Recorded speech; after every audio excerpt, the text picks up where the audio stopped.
in the sun-kissed savanna lands of Kundala, where the wind hums through tall she trees and red dust dances behind every footstep, lived a young woman named Lamina.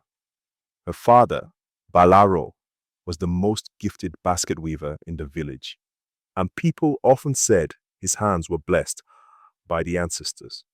Lamina grew up watching him weave magic out of dry grass. Over time, she learned every technique: twisting, folding, shaping. But unlike her father, who had the calmness of still water, Lamina carried a fire inside her. She was talented, beautiful, intelligent, but her temper was quick and sharp. As a child, everyone adored her, yet they feared the storm in her eyes whenever anger rose. And one day, that anger planted a seed she would come to regret. When Lamina was 13, she carved a calabash bowl for her father. She spent the entire afternoon perfecting it.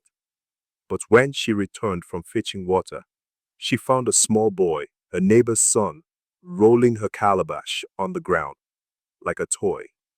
The bowl cracked. Her heart cracked too. She shouted at him, yelled hurtful words, and in a burst of rage, she smashed the calabash completely. The boy ran home, crying. Ashamed, Lamina buried the broken pieces under a mango tree and tried to forget. But the earth never forgets. Years passed. Lamina grew into a graceful young woman, and her baskets were praised in markets across villages. Suitors came constantly, offering gifts, cows, and even farmland. She refused them all, until Karimu, a gentle young man from the mountain town of Tariwa, arrived. He admired her craftsmanship and her kindness to her father. She admired his humility and steady nature. They married, and she followed him to his town, hopeful, joyful, ready to begin a new life. But seasons passed. 1 year, 2 years, 3, and Lamina did not conceive a child. Karimu remained kind, always whispering, "Patience, my wife. Children come when the Creator commands." But others were not as gentle. Whispers turned to gossip. Gossip turned to insults. Some women avoided her. Others mocked her behind her back. Karimu's aunt confronted her harshly, saying, "Why is your womb quiet? Are you cursed?" The words bruised her heart. She tried medicines, prayers, healers, but nothing changed. One morning, a message arrived from Kundala. "Come home. Something must be made right." Confused and desperate, Lamina returned to her village. Her father embraced her warmly, then led her to grandmother Ubele, the oldest and wisest woman in Kundala. The old woman looked at Lamina with clouded eyes but sharp wisdom. Without greeting her, she said, "Child, what you buried is calling your name." Lamina's chest tightened. "What did I bury?" Ubele pointed toward the mango tree.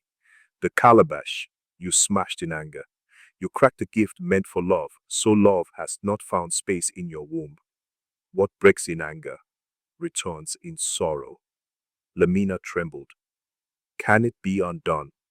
Grandmother Ubele nodded.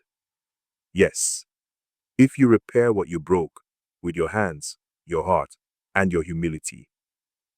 The villagers gathered the next morning to witness the ritual.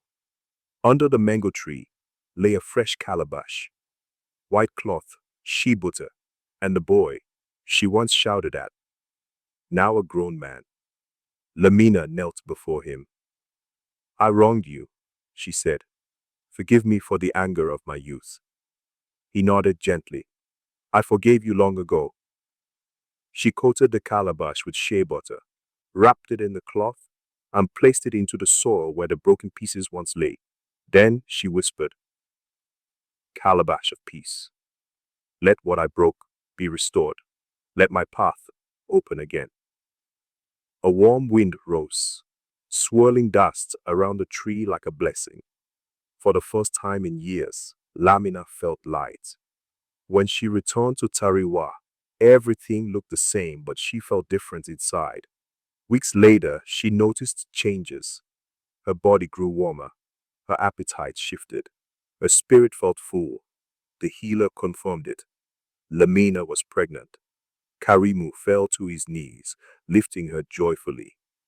Their home filled with music and gratitude. Months later, she gave birth to a healthy baby girl, then a son, then another daughter. Those who once mocked her returned with gifts and apologies. Lamina forgave them with ease. Her story became a proverb in Kundala. The earth remembers. What anger breaks, humility heals.